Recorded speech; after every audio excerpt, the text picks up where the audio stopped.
Assalamualaikum warahmatullahi wabarakatuh. Selamat pagi anak-anak. Gimana? Udah sarapan semua? Oh, ada yang belum, ada yang sudah ya. Baik. Sebelum ke pembelajaran, Bapak mau tanya, apakah minggu yang kemarin Bapak ngasih tugas atau tidak? Oh, tidak ya. Baik. Langsung saja ke materi hari ini, yaitu tentang NKRI. Ada yang tahu kepanjangan NKRI itu apa? Ya, betul. Negara Kesatuan Republik Indonesia.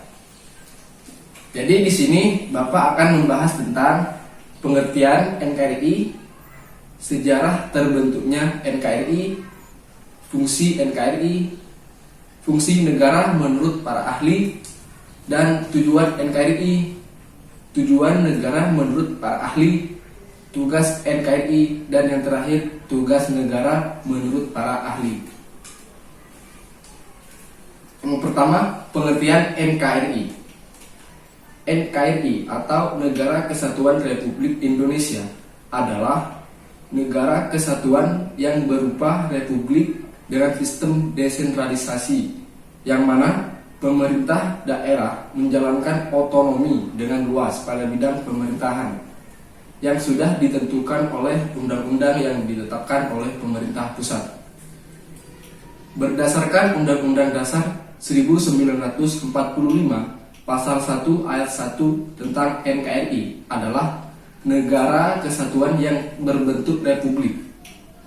Ketetapan ini sudah disusun dalam Pasal 18 Undang-Undang Dasar 1945 Ayat 1 yang menyatakan bahwa Negara Kesatuan Republik Indonesia terbagi atas daerah-daerah provinsi, dan daerah provinsi itu terjadi atas kota dan kabupaten yang masing-masing kota. Kabupaten dan provinsi tersebut memiliki pemerintahan daerah yang diatur dengan undang-undang.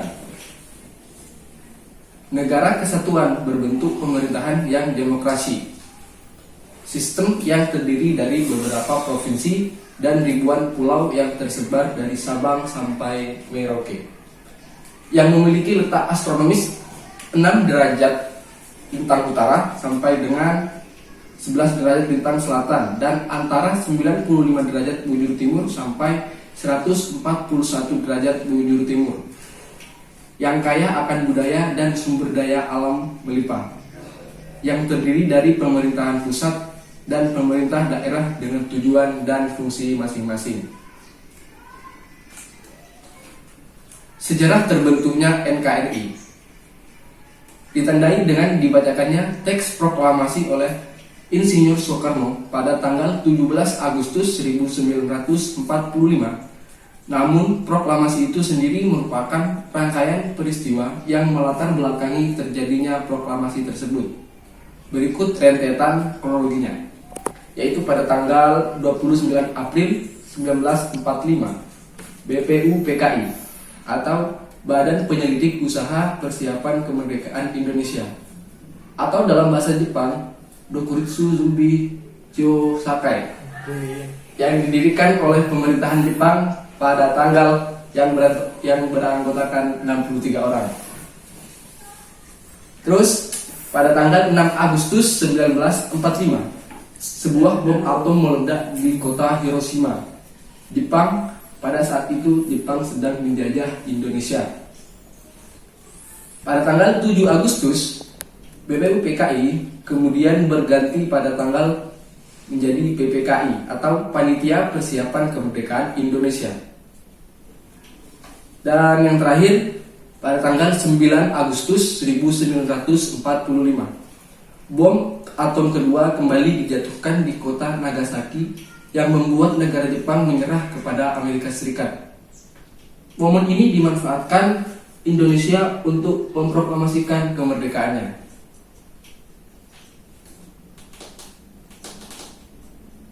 Terus pada tanggal 10 Agustus 1945, Sultan Syahrir mendengar lewat radio bahwa Jepang telah menyerah pada sekutu. yang membuat para pejuang Indonesia semakin mempersiapkan kemerdekaannya. Saat kembalinya Insinyur Soekarno dari Dalat, Vietnam, Sultan Syahrir mendesak kemerdekaan Indonesia.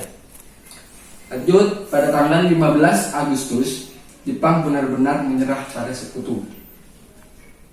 16 Agustus 1945,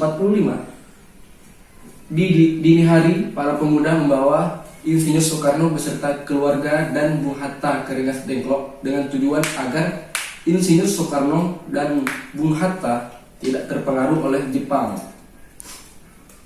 Wikana dan Mr. Ahmad Subarjo di Jakarta menyetujui untuk memproklamasikan kemerdekaan Indonesia.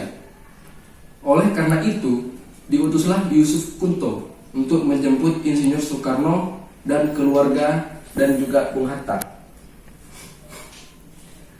Insinyur Soekarno dan Bung Hatta kembali ke Jakarta.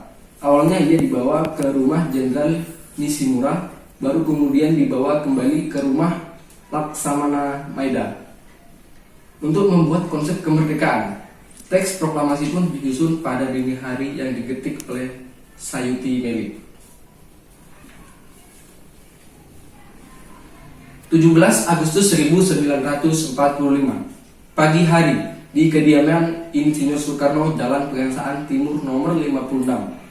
Teks proklamasi dibacakan tepatnya pada pukul 10 waktu Indonesia Barat, dan dikibarkanlah bendera merah putih yang dijahit oleh istri Insinyur Soekarno yang bernama Fatmawati.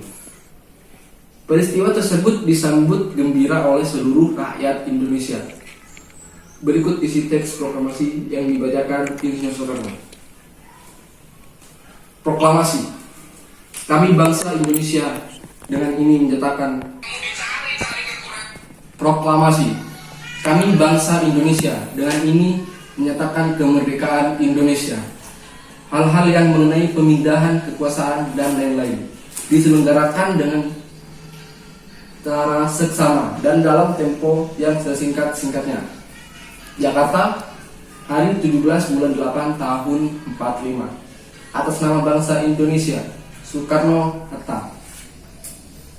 18 Agustus 1945, tepatnya setelah hari kemerdekaan, PPKI mengambil keputusan mengesahkan Undang-Undang Dasar 1945 dan terbentuknya NKRI, serta terpilihnya Insinyur Soekarno dan Muhammad Hatta sebagai Presiden dan Wakil Presiden Republik Indonesia. Fungsi NKRI. Di sini fungsi NKRI ada beberapa. Yang pertama, fungsi membentuk lembaga negara. Kedua, membuat undang-undang dasar. Ketiga, menetapkan anggaran pendapatan dan belanja negara atau disingkat APBN. Yang keempat, membuat undang-undang dan peraturan-peraturan umum. Kelima, fungsi pemeriksaan pertanggungjawaban keuangan negara. 6. Pertimbangan. 7. Pemerintahan penyelenggaraan kemakmuran. 8. Kehakiman. Yang ke-9, perencanaan kegiatan pembangunan negara. Dan yang terakhir adalah fungsi perlindungan rakyat Indonesia.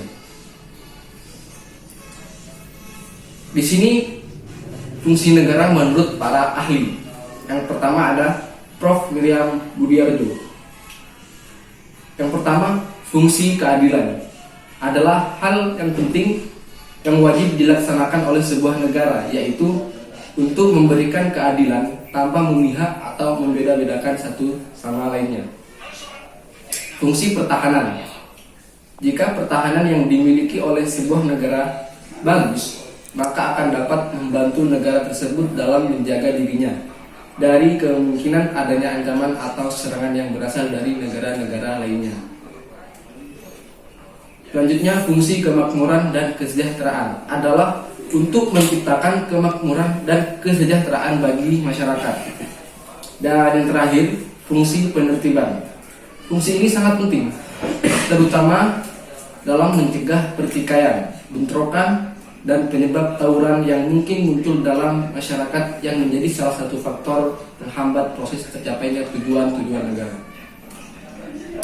Yang kedua, menurut Pak ahli yaitu R.M. Mas-Eifert. Di dalam bukunya, beliau menyatakan bahwa terdapat dua fungsi dari suatu negara. Di antaranya, fungsi konservasi atau penyelamatan dan perkembangan. Pelaksanaan dari fungsi ini adalah dengan memanfaatkan seluruh alat perlengkapan yang dimiliki negara dengan tujuan agar hasil dari pelaksanaan fungsi tersebut bisa dinikmati oleh generasi yang akan datang. Contohnya yaitu pemeliharaan hutan-hutan. Dan yang kedua, fungsi memelihara ketertiban dalam batas-batas wilayah negara. Adapun tujuan dari pelaksanaan fungsi ini adalah untuk melindungi warga negara yang lemah. John Locke, yaitu menurut para ahli yang ketiga, fungsi eksekutif, yaitu negara adalah pembuat sekaligus pelaksana dari peraturan atau undang-undang. Fungsi legislatif, yaitu negara mempunyai fungsi untuk membuat undang-undang.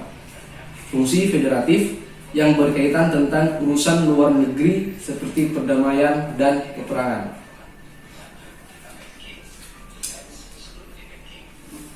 Tujuan NKRI. Tujuan NKRI merupakan sesuatu yang dengan ideal ingin dicapai atau diraih. Sedangkan fungsi adalah melakukan tujuan yang ingin dicapai. Berikut tujuan NKRI berdasarkan pembukaan Undang-Undang Dasar 1945. Yang pertama, tujuan NKRI sebagai pelindung segenap bangsa Indonesia dan seluruh tumpah darah Indonesia. 2. Memajukan kesejahteraan umum. 3. Mencerdaskan kehidupan bangsa. Dan yang terakhir, ikut melaksanakan ketertiban dunia menurut kemerdekaan, perdamaian abadi, dan keadilan sosial. Tujuan negara menurut para ahli. Yang pertama, Aristoteles. Tujuan negara menurut Aristoteles adalah suatu kesempurnaan warganya berdasarkan atas keadilan. Keadilan pemerintah harus menjelma di dalam negara dan hukum berfungsi memberi kepada setiap manusia apa sebenarnya yang berhak mereka terima. Kedua, Plato. Menurut Plato, tujuan negara adalah untuk memajukan kesusilaan manusia, baik sebagai makhluk individu maupun sosial. Yang ketiga, John Locke. Tujuan negara menurut John Locke adalah untuk memelihara dan menjamin terlaksananya hak-hak asasi manusia yang tertuang dalam perjanjian masyarakat. Yang keempat, Thomas Aquinas. Tujuan negara ini adalah untuk mengetahui tujuan negara. Maka terlebih dahulu mengetahui tujuan manusia, yaitu kemuliaan yang abadi. Oleh karena itu, negara mempunyai tujuan yang luas, yaitu memberikan penyelenggaraan kebahagiaan manusia. Tugas-tugas NKRI diantaranya, yang pertama, tugas esensial adalah mempertahankan negara sebagai organisasi politik yang berdaulat, yang meliputi tugas internal dan eksternal.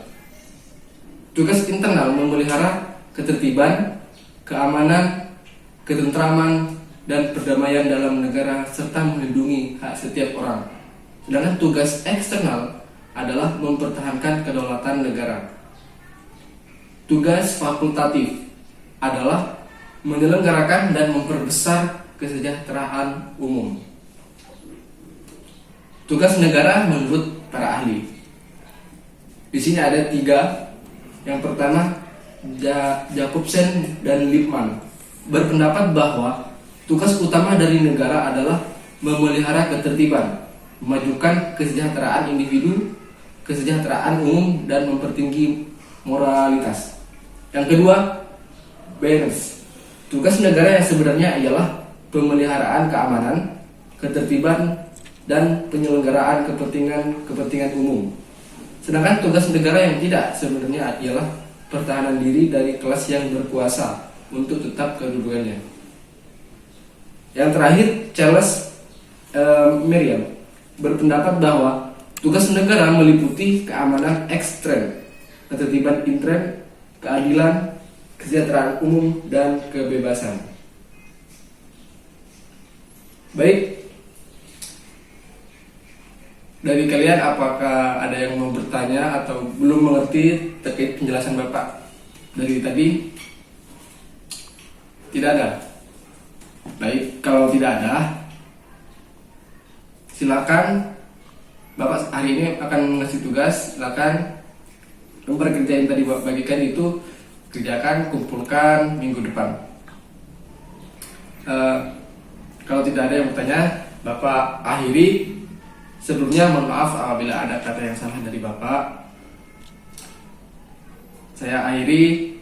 Assalamualaikum warahmatullahi wabarakatuh.